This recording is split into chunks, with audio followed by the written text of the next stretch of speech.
Hello दोस्तों, संविधान का भाग 4 जो कि directive principles of state policy की बात करता है। जब कभी भी हम संविधान का अध्ययन करते हैं तो directive principles of state policy, जिसे हम राज्य के नीति निर्देशक तत्व जिसे हम देखते हैं, और जो कि गाइडिंग प्रिंसिपल्स बताता है गवर्नमेंट्स के लिए। तो हमारा संविधान दिशा निर्देश देता है सरकारों को कि सरकार जब नीति बनाए तो इन बिंदुओं का विशेष ध्यान रखे। इन बिंदुओं को अनुच्छेद 36 से लेकर अनुच्छेद 51 तक बताया गया है। आज हम लोग डिस्कस करने वाले हैं इसी 36 से 51 के ग्रुप में एक आर्टिकल की, जिसका नाम है आर्टिकल 39। आर्टिकल 39 बहुत ही महत्वपूर्ण है। इसमें 6 क्लॉजेस हैं। Article 39 A, B, C, D, E, F, तो F तक इसमें कुल मिला के इम्पॉर्टेंट 6 क्लॉजेस है, जिसको हम लोग आज समझने का प्रयास करेंगे।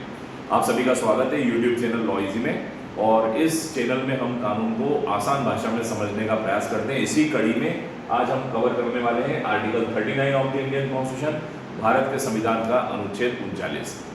सबसे पहले राज्य के नीति निर्देशक तत्वों को समझने का प्रयास करें।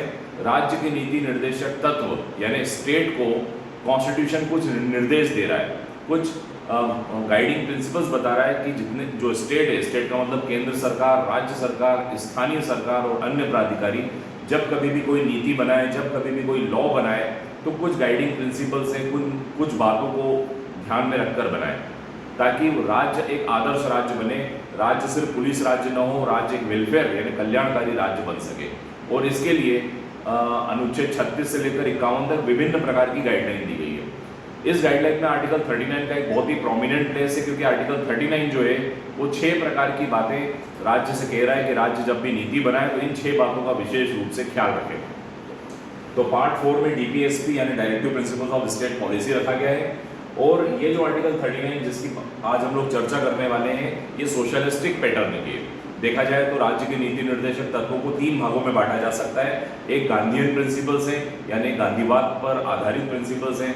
एक प्रिंसिपल्स वो है जो इकोनॉमिक फैक्टर को लेकर है, और एक फैक्टर वो है जो सोशलिस्टिक पैटर्न को लेकर है। तो आज हम लोग जो 39 की बात कर रहे हैं, ये सोशलिस्टिक पैटर्न की बात करता है। जब आप इसकी 6 क्लॉजेस को पढ़ेंगे तो कहीं ना कहीं आपको लगेगा कि हमारा संविधान कम्युनिटी की ओर, समुदाय की ओर या समाज की ओर विशेष ध्यान रखने की बात कर रहा है।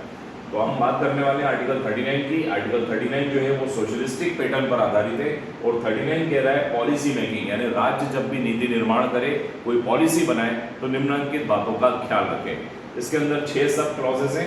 आइए एक एक करके सभी के बारे में डिस्कस करते हैं। पहला है adequate means of the livelihood. Advocate का मतलब है यहाँ पर है पर्याप्त। हर व्यक्ति को जीविकोपार्जन के लिए ब्रेड एंड बटर, रोजी रोटी, लाइवलीहुड, ये एक पर्याप्त अवसर हो। तो राज्य एक ऐसी व्यवस्था का निर्माण करे ताकि हर व्यक्ति को लाइवलीहुड के पर्याप्त साधन मिल सके, यानी जीवन यापन करने के लिए पर्याप्त साधन मिल सके, ऐसा 39A में बताया गया है। 39B कहता है ऑनरशिप ऑफ रिसोर्सेज, यानी संसाधनों पर जो नियंत्रण है वो किसी व्यक्ति विशेष का ना हो, संसाधनों पर नियंत्रण कम्युनिटी का हो, समाज का हो। तो राज्य ऐसी व्यवस्था का निर्माण करे जिससे कम्युनिटी का ही पूरा रिसोर्सेज पे ऑनरशिप रहे, यानी मालिकाना हक और उपयोग जो है कम्युनिटी कर सके। कम्युनिटी का मतलब यहाँ पर समुदाय से है, समाज से।